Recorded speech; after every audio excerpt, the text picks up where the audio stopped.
Thank you, Roxy, and welcome everyone to our final day of our conference. I'm glad you are with us this morning. We've been on a journey since Friday, and we're coming into port today, and we have a wonderful day to help us do so. This afternoon, we'll hear from our fellows of Division 32, our new fellows, Dr. Bryn Robbins and Dr. Peggy Kleinplatz. But to jumpstart us off this morning, I'm glad to introduce a good friend, wonderful woman, Dr. Donna Rockwell, and her presentation on excellence as a mindful path to self-actualization. Donna and I both kind of tag team at Saybrook, introducing mindfulness, spirituality in relation to therapeutic care. And it's always been such a good, warm, comforting thing to know that I have a friend and colleague like Donna. She's the founder and CEO of Already Famous. She's a licensed clinical psychologist and teletherapist. She's also obviously the adjunct faculty member that I mentioned before with Saybrook University. She is known as a therapist and teacher of mindfulness practices. And one area I'm also very interested in that's so fascinating with Donna's work is she is a researcher of celebrity psychology. And before we opened the room to everyone, I was asking her about whether we're ready for the Oscars. So a lot's going on in the world, and we've been through a lot now. And I know for myself, I'm trying to just find some time to catch up with myself. And what better way to do it through being mindful? And I gladly hand it over to my friend, Dr. Donna Rockwell. Thank you so much, Todd. What a beautiful introduction. And I'm so glad I have you there as well. It's a very warm, Dr. Phil would call it a warm place to fall. And it's wonderful that you're that for me. So thank you. I thought we'd start out today and welcome everyone, since we're going to be talking about excellence and how that really is the same thing as saying self-actualization or self-actualizing. But I thought we would start today highlighting someone who personifies excellence. And that person is the Sidney M. Girard Student Award winner. So the Girard Award is for featured posters at the Division 32 Annual Conference. The award aims to honor work that is near completion. There are 10 poster submissions at this year's Society for Humanistic Psychology Conference. They covered a range of significant topics and pointed to many critical areas for future study. The decision process was challenging because of the excellence of this year's students' works. We're pleased to announce that the Sidney M. Girard Award for 2022 goes to Shannon Robertson of Virginia Commonwealth University for her poster, Preliminary Results for Differences in Violence Based on Gender and Assassinations of ECHO Martyrs. Congratulations, Shannon, and a salute to all the students who dedicate their time and their energy to study and research. So congratulations, Shannon. That is unbelievable. And also, Rich, for your work with these students needs to be noted. It's just a fantastic mentorship for all of Division 32 for so many years. And we're just so honored to have you be part of our community as well. So congratulations, Shannon. We're all overjoyed for you. And perhaps you'll be a feature in a few years in the afternoon session of honoring the fellows as well. So for a potential future fellow and an incredible humanistic scholar, congratulations, Shannon. Thank you, everyone. Thank you. So we will move on to looking at excellence in a more broader way. So today I'm going to talk about excellence, and I'm going to share my screen right now.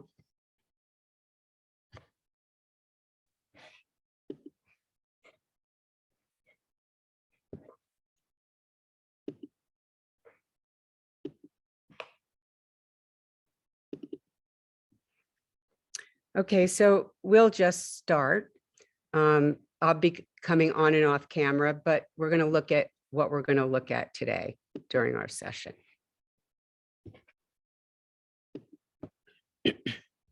So we're going to talk about excellence as a mindful path to self-actualization. It's very interesting because there's no such really thing as self-actualization because we never really get there. We're always simply just self-actualizing. So it's a dynamic and ongoing process.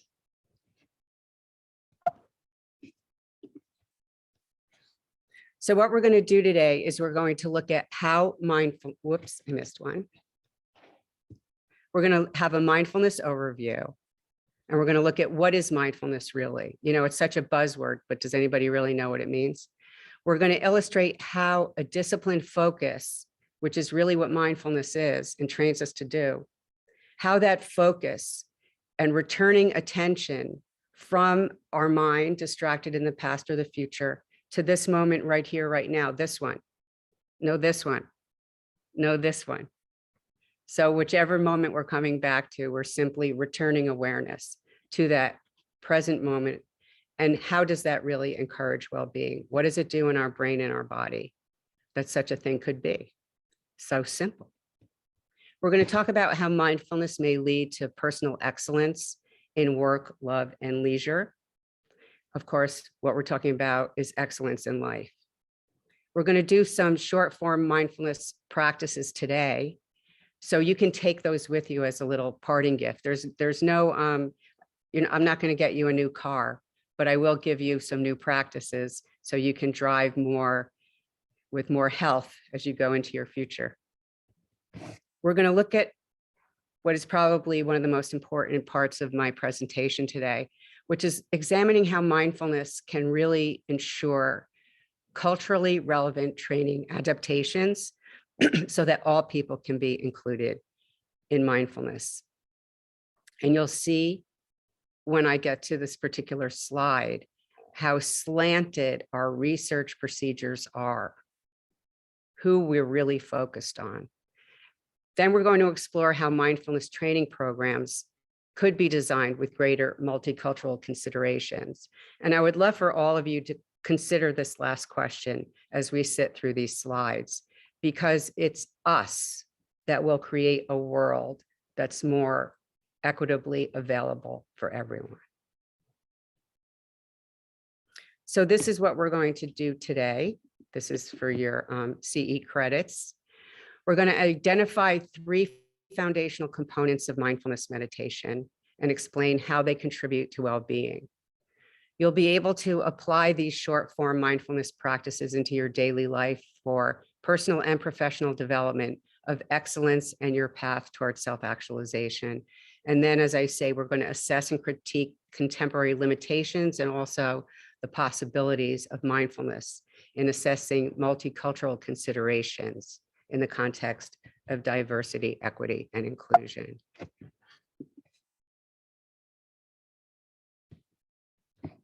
So let's look at this word excellence. I love words. I'm sure many of us do.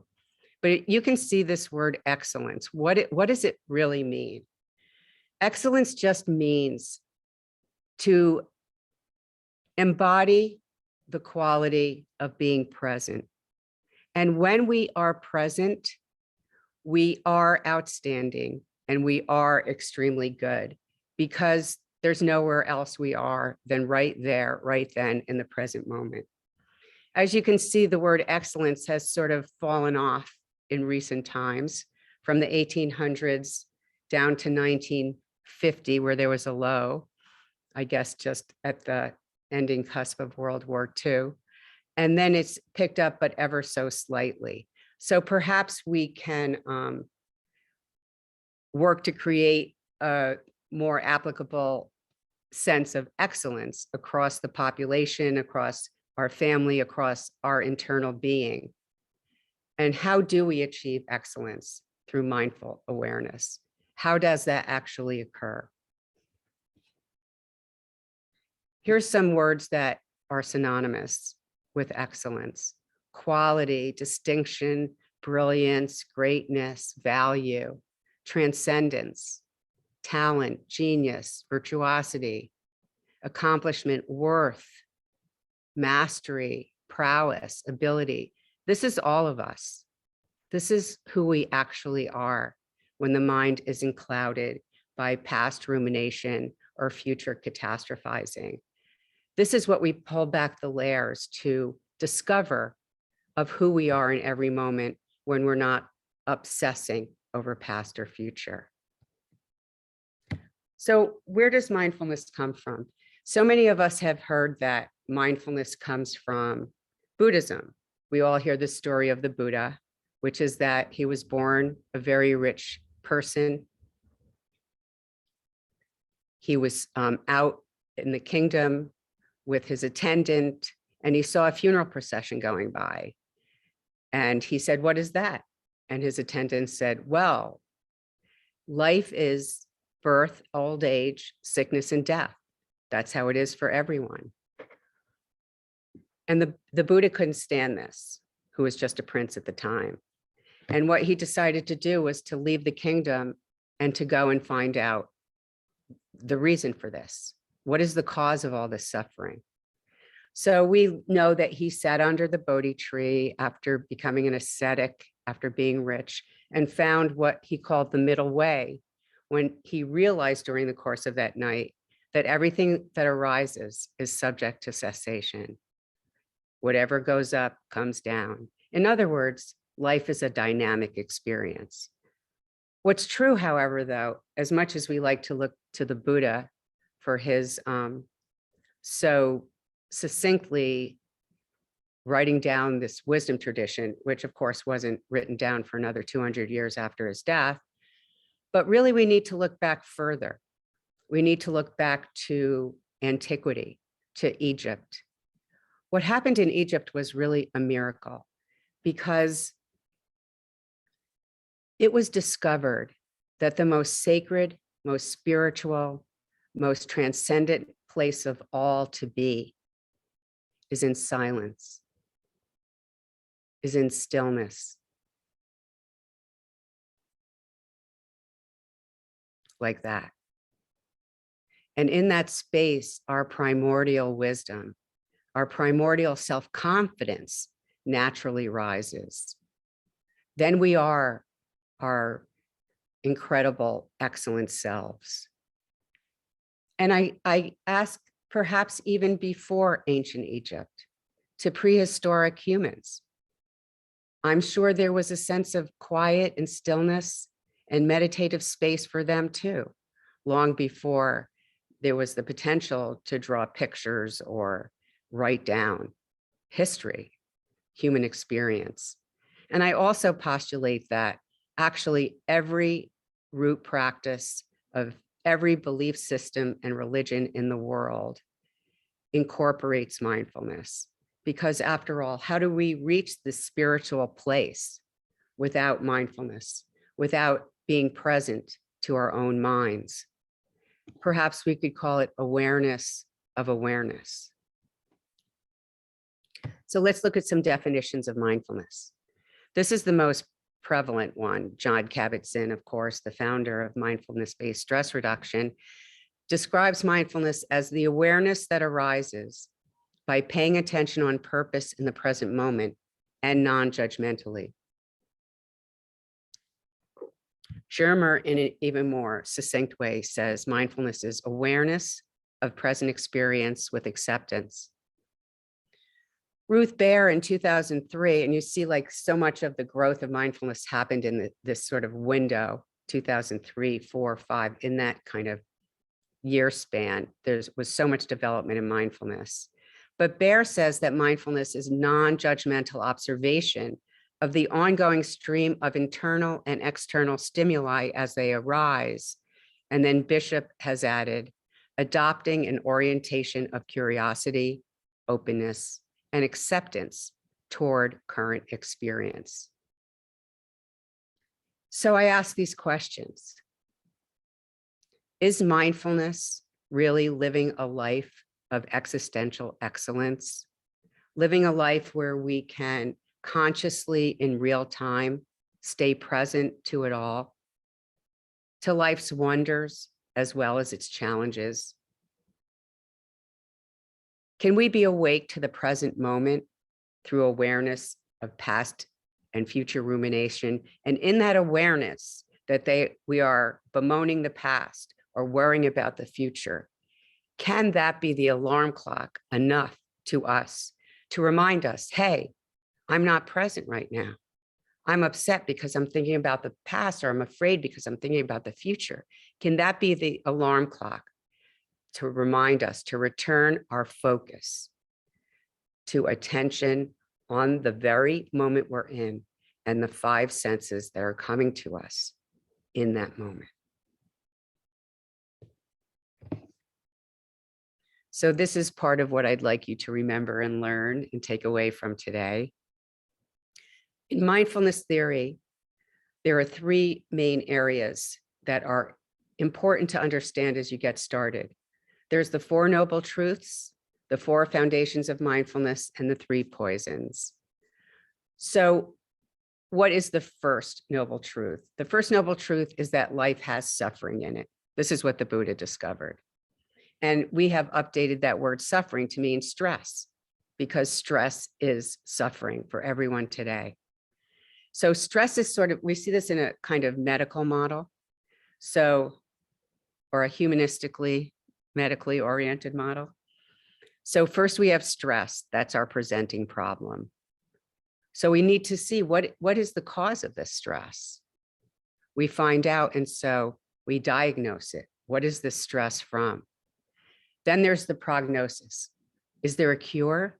How do we become less stressed? And then the answer from that prognosis is in the treatment plan, which in Buddhist psychology is called the Eightfold Path. This is the path to self-actualizing.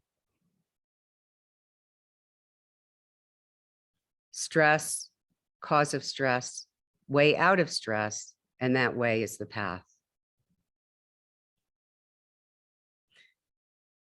A shortcut to understand here is that all of this stress that we're feeling is simply because we're not in the present moment.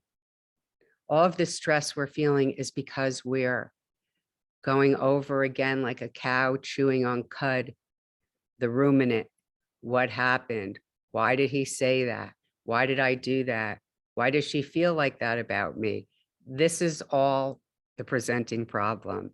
And the path leads us to actually this silent, still place, this spiritual space, so that we can be excellent.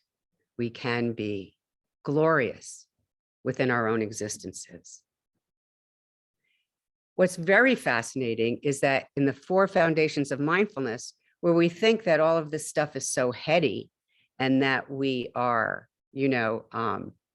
kind of above it all, we find out that of the 4 foundations of mindfulness, body, feeling, mind, physical and mental processes, that the most important foundation of mindfulness of all is the foundation of mindfulness of the body, the first foundation of mindfulness. We use this body to understand existence. We are consciousness housed in this physical form.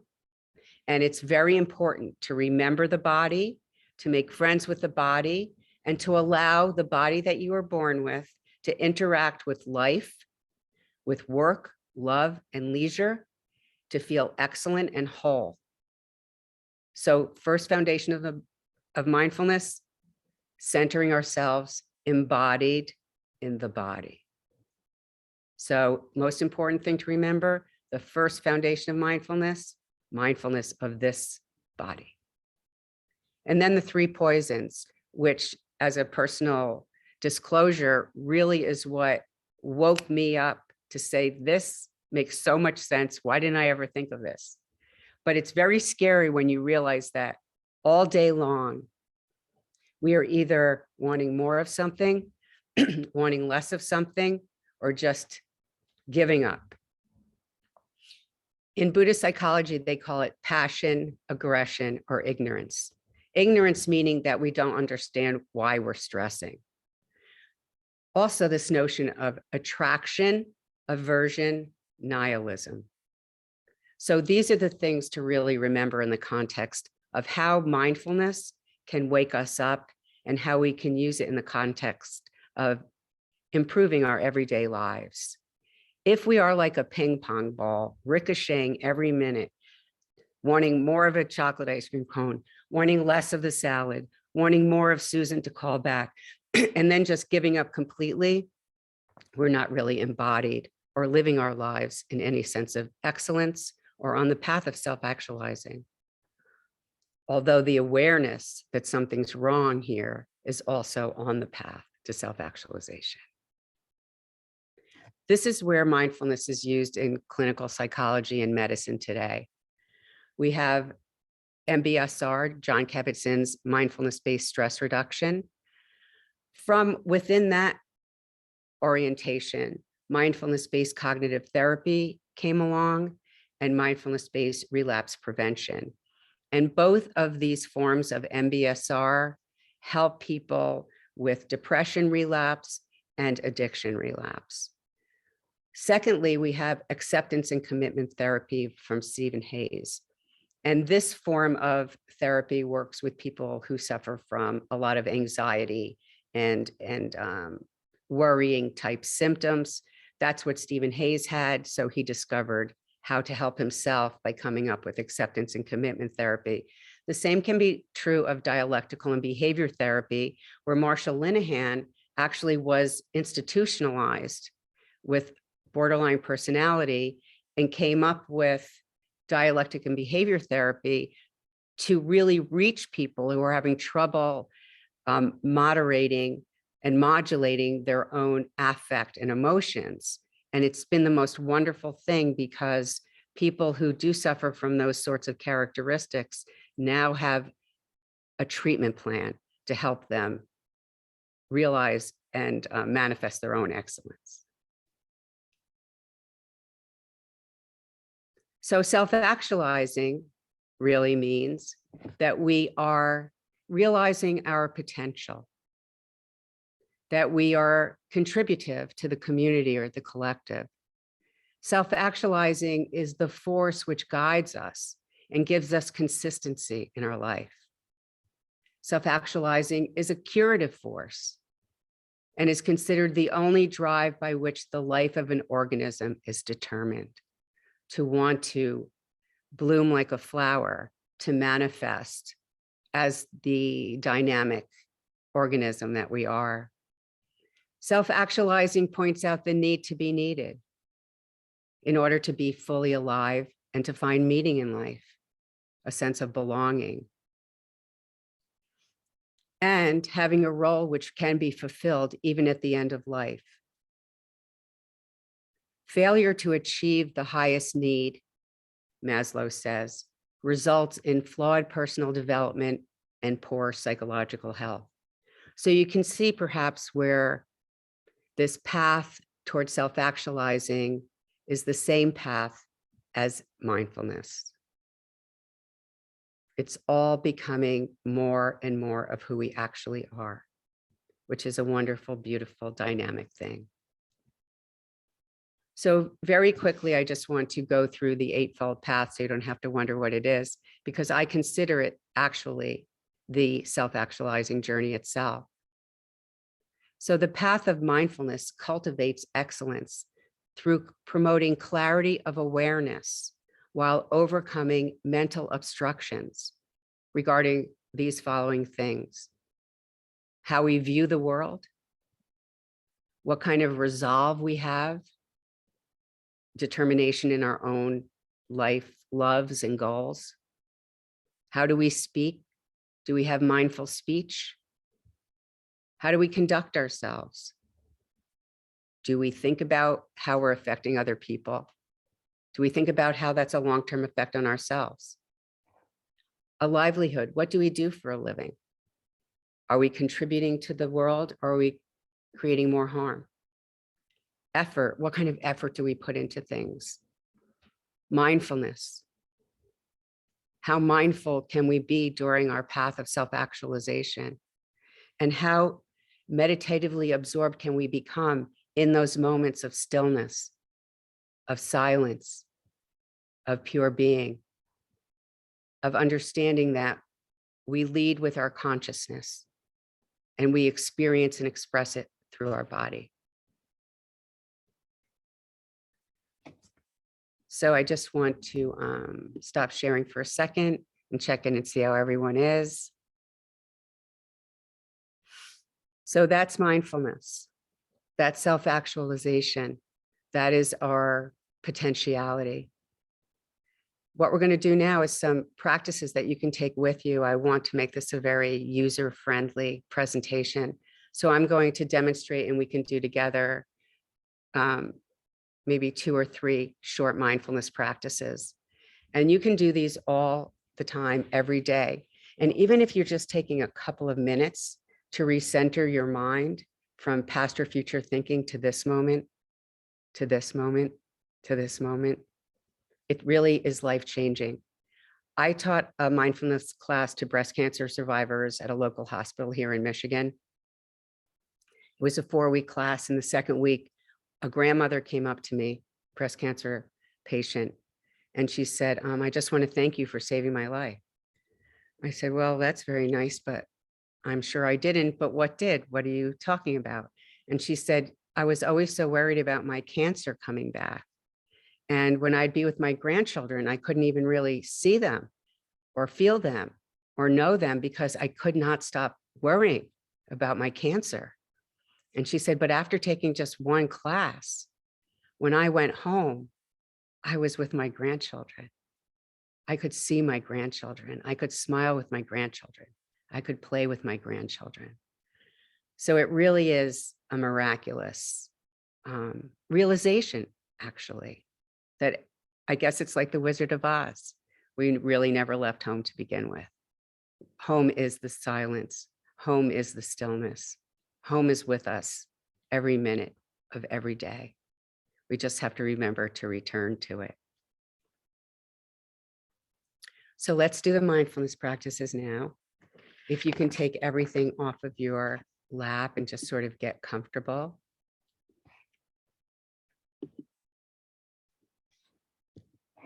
Second.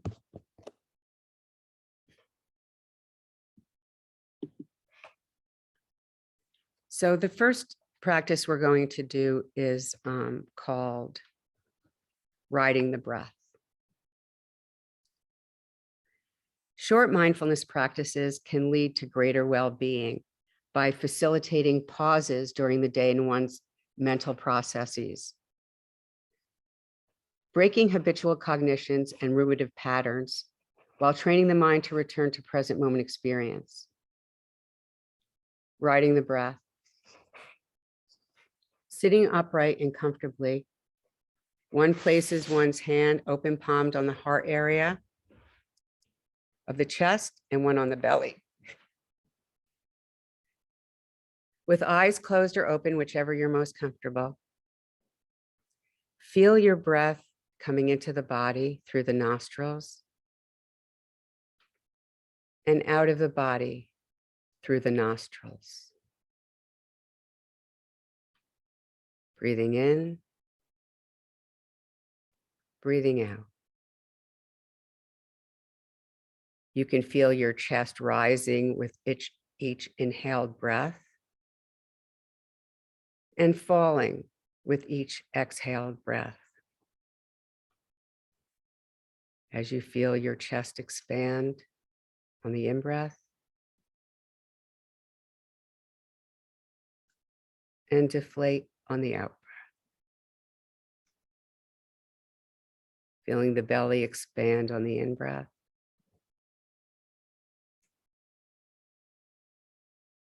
and collapse inward on the out-breath.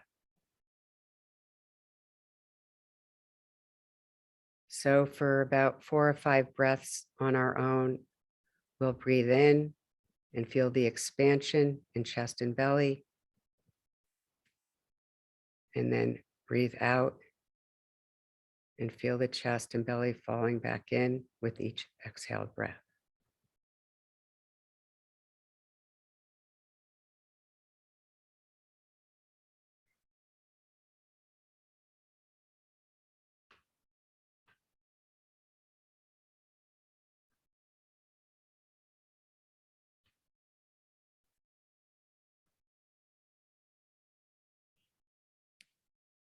Belly and chest expand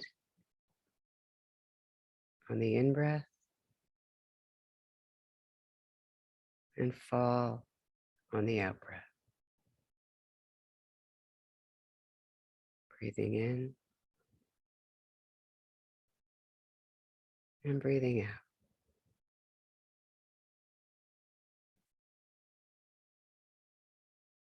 It's like we're completing a circuit as we sit in this self-hug.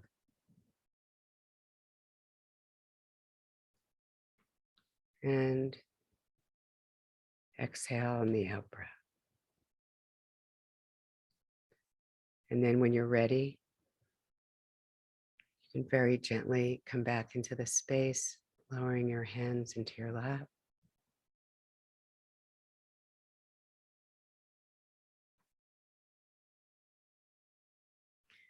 By gently following the breath in that way, the short mindfulness practices, this one allows for a greater experience of union between the rising and the falling of breath, feeling the breath entering the body and then released in a long, slow out breath that dissolves into space. After several breaths, you can do this with your clients in session. You can start this way. And perhaps you noticed there was a little bit of a different feeling from when you started the exercise to when you finished. Was that true of anyone? A little different? That's because we're settling our neurology, and then we are more able to actually speak from that deeper level. So it's a really good idea to perhaps start practices with your clients with a mindful moment in whatever way works for you, so that they can actually be entering the room and speaking from their gut up, not the top of their eyebrows up, the whole of them. All right, now we're going to do one of my favorites. I learned this at a conference from a Harvard professor, so I figured it had to be good. So this is called the 5-breath mini meditation. And what you're really doing is you're counting backwards from 5 through 0, including 0, on the out breath. So it'll look something like this with your eyes closed. You're counting backwards. So here's the out breath, here's the in breath, here's the out breath. So in the out breath, you count 5, 4, 3, 2, 1, 0. As the breath goes out and dissolves into space. So let's do it once again, and you can do it, we'll do it quietly so you can do your own counting. So on the out breath, we count backwards 5 through 0, 5, and you can take over.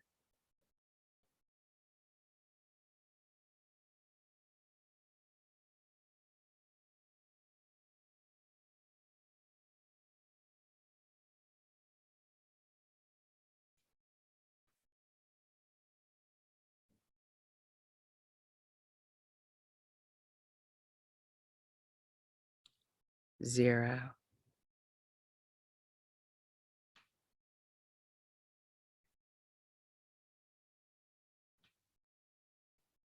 And then when you're ready, you can come back into the space. This 5 to 10 second practice can clear the mind enough to stay present in the moment with acceptance and a non-judgmental stance in which we experience being clear-headed and find a full-hearted skill, abilities which we have within us. Okay, and this is the last one we're going to do today. This is called Gathering and Settling Meditation.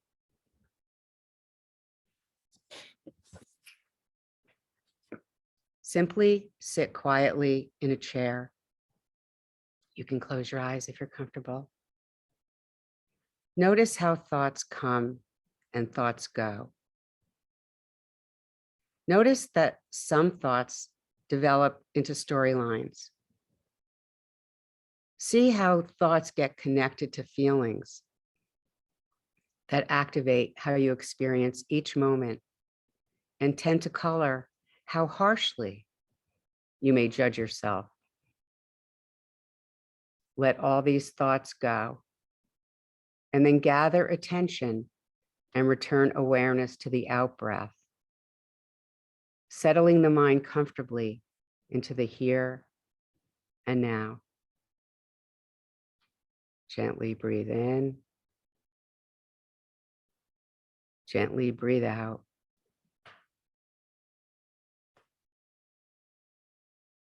Feel your body in the seat.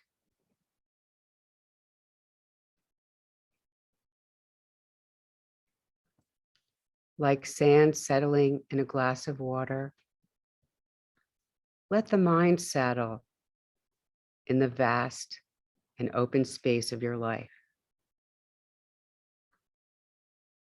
Relax, relax into this settled state. Gently breathing in, gently breathing out. Relax, relax into this settled state.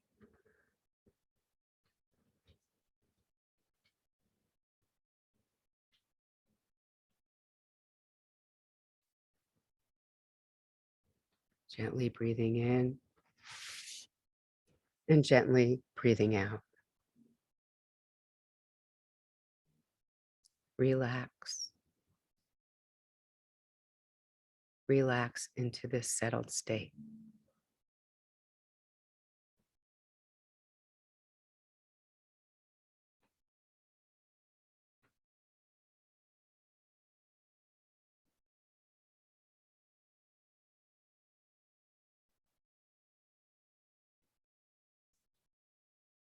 After several moments of sitting in this comfortable stillness, you can then open your eyes and resume to your daily tasks and activities. And when you're ready here, you can also open your eyes and come back into the space. So with our parasympathetic nervous system engaged, greater prefrontal cortex activation and thickening becomes possible, as Lazar discovered in 2005, that the cortexes of long-term meditators were thicker. Why?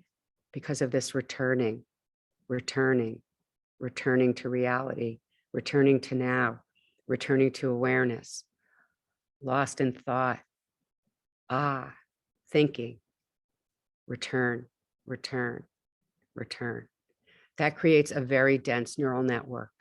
And that's why she found that the brains of long-term meditators had thicker cortexes. So we could beef up our cortexes as well, just by simply sitting and doing nothing, which is harder than doing something. So awareness of breath, labeling thoughts as thinking or past or future, and then returning to presence. It's really like a ballet, and we can do it all day long. When I was first learning meditation, of course, you'd go to sitting practices with people, you'd go to the ashram or the meditation retreat. But what I came to realize after a while was this notion of finding myself lost in thought, labeling it as thinking, as the thinking mind, and coming back to now was something I could do all day long. I didn't need to just do it when I was sitting. So when you're walking around, when you're going to the bathroom, during the day, people say they don't have time. You have time. You have at least 3 minutes every now and then where you can just return to now. When I first started, it was like, return, because I was always gone. But then after a while, it sort of like gets longer, where you realize like, oh, I'm just in the silence. I'm in the silence. Another thing that you can do is the body scan, which I'm sure we've all done. but they're terrific to do just sitting at your desk. Just start at your foot, your ankle, your calf. Feeling the space around your knee, your thigh, your hips and your groin, your belly. Feeling the space around your heart. Feeling your fingers, your forearms, your biceps, your shoulders, your neck. Feeling the sense of your jaw. Is it tight? Is it loose? Your mouth, your cheeks, your eye sockets, the back of your head. That looks good, Brian. Yeah, just all of that. That's a body scan. And by the time you get to the top of your head, you are back. So what are we doing really? We're just kind of moving those cognitions to the side, right? And trying to come back and be present in this moment where nothing is wrong. If you ask yourself what's wrong right now, nothing's wrong right now. And we can work from there.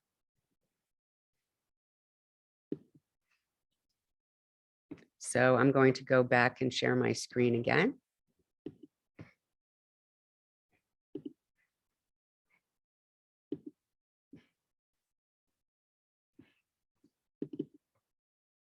So we just went over our short body scan, riding the breath, our 5-breath mini meditation, gathering and settling, which is really simply noticing where we've gone and gathering ourselves to come back. And then another one that you can do is mountain meditation, where you sit like a mountain, like the mountain sits and watches all the weather pass across its landscape. We can sit like the mountain and just simply watch our thoughts like passing clouds going across our mental landscape. As we bear witness and cultivate the observer, we end up having way more agency because our best friend, our observer, our witness self won't lie to us. It will tell us, return, return, return to the present moment. If we can bear witness to the suffering, we are not the suffering itself. So if you could just write in the chat what feelings you're aware of as you complete the mindfulness practice. Anything new? What did you notice then?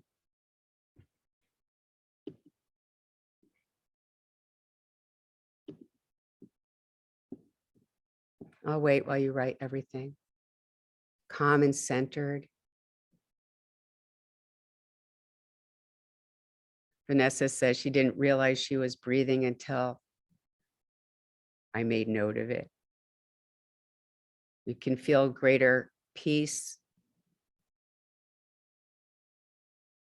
We can notice the tensions in our body and release them. And it is so easy to do, isn't it? Really, it's just our mind that drags us away. So we need to really befriend the mind. In science, it's called a self-affiliation studies. Someone's deeply tired core was evading it with nervous energy. I think we do that all day long. It's crazy. We just do it all day long. Posture, tension, back of my neck. Diaphragm breathing, yes. Yes, yes. The purpose is to bring you to the current moment. Yes. And it is also to stop the incessant cognitive stream of thought. When you're counting backward, when you're saying 3, 2, 1, 0, you can't be thinking about your exam tomorrow. You can only be in the moment. And we need all of the resources that being in stillness and silence and connecting to our bodies, mindfulness of the body, so filled with wisdom, a melding with existence and being. Exactly. There's no distinction, actually. We are the being of our life. We are our own ontological experience, and we can embrace that and love it. And we can dance with ourselves in the joy of having been born in the first place. Buddhist psychology talks about precious human birth, precious human birth. We lose sight of that, really. But it is precious, and we can treat it so and honor ourselves, however God made us. Okay. Thank you so much for commenting. And the release of tension is just wonderful. So thank you all for sharing. And we can release the tension by simply coming back to the stillness and silence and giving it a second or two to take hold. Okay.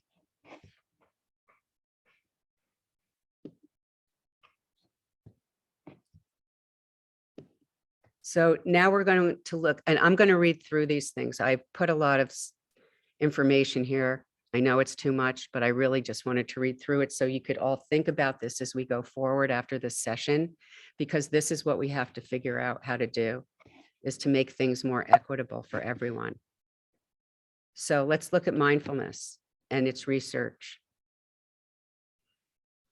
Mindfulness-based therapies have positive benefits. Yet what remains unknown is whether the programs are effective and culturally appropriate for all populations. Mindfulness applications do not adequately consider cultural difference in clinical and non-clinical settings. When working with American minority communities, care should be taken to be inclusive and also to respect and appreciate the strengths of the culture. Ultimately, Prolix recommends that, and I love this, the very facets of mindfulness itself be brought to every cultural encounter we have: trust, gratitude, patience, beginner's mind, curiosity, non-judging acceptance, and non-attachment. The value of using cultural competence to tailor mindfulness-based interventions gains additional value when considering the intersectionality an individual may have between identity groups. The unique factors of identity make it difficult to generalize adaptations to consideration of a single ethnic or cultural group. So we have to figure out how to speak to everyone. More limitations.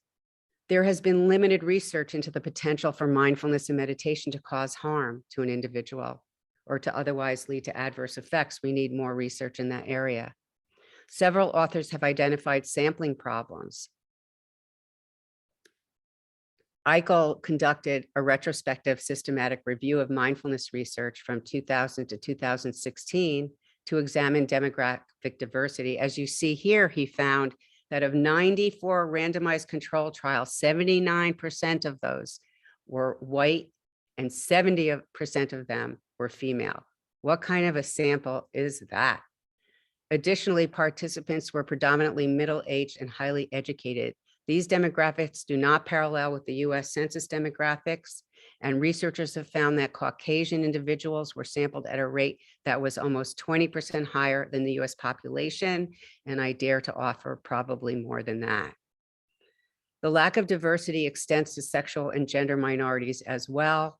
Sun conducted a systematic review of MBIs for sexual and gender minorities, identifying the population as particularly vulnerable to psychological and behavioral health issues that mindfulness may aid.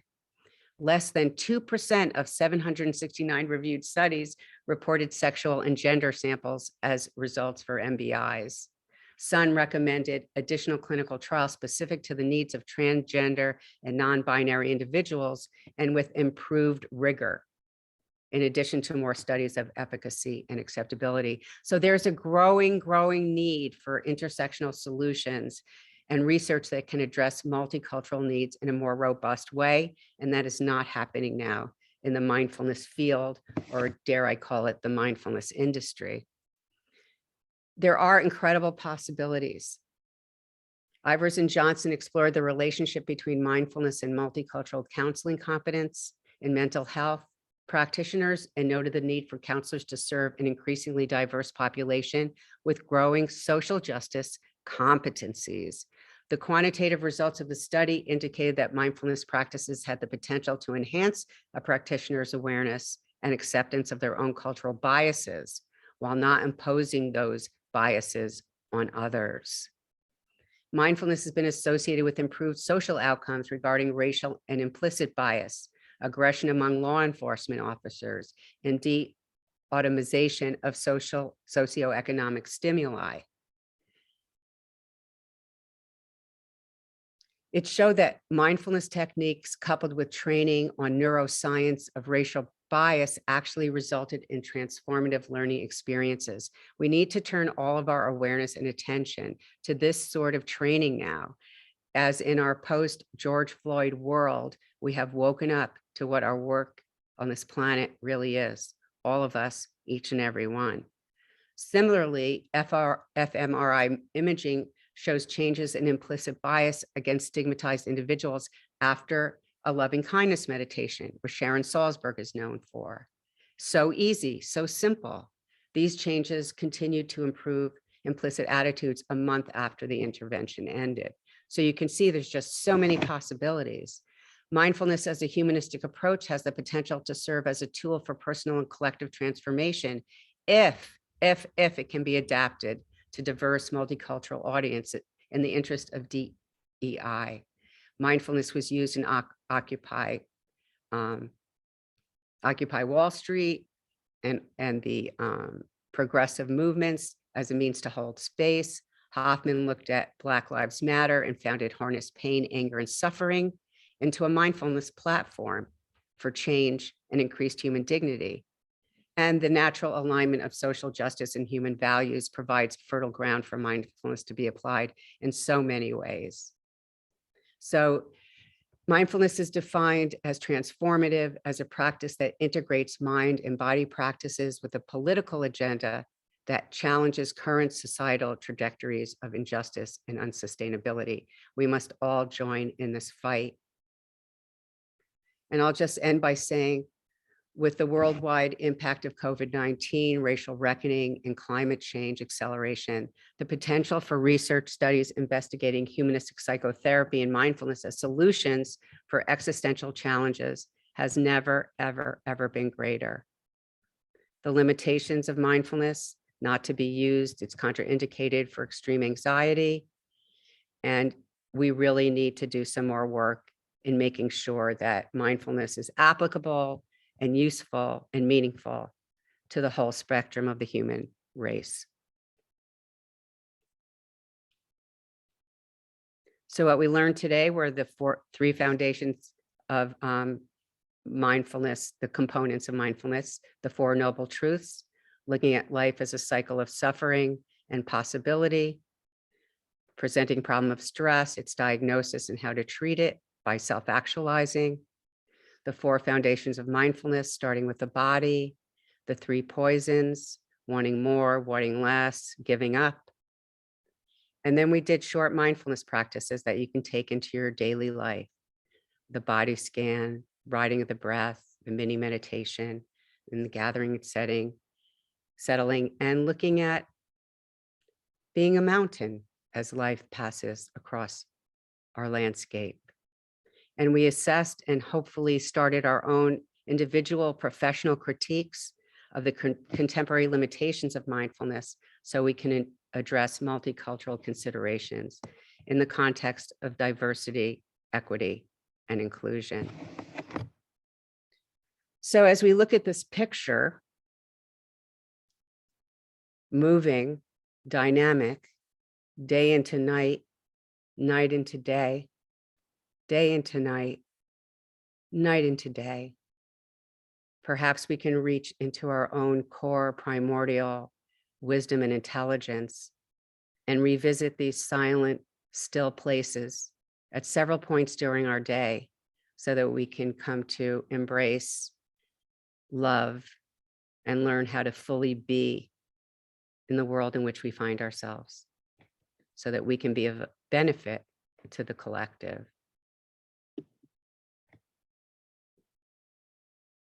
So thank you all so much for being here. If you could all just open your mics and just yell out one word you're thinking right now, that would be great. Grateful. Thank you, Donna.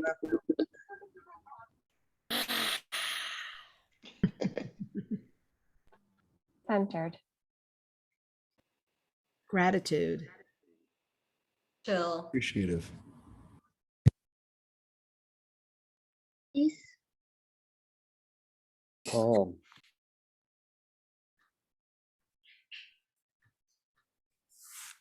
I feel so present. And I just want to thank you all so much for joining with me today so we could sit in this wonderful space together. It's really just all love when we part the veils. So thank you so much for being here. I love you all. It's so nice to see so many faces I know.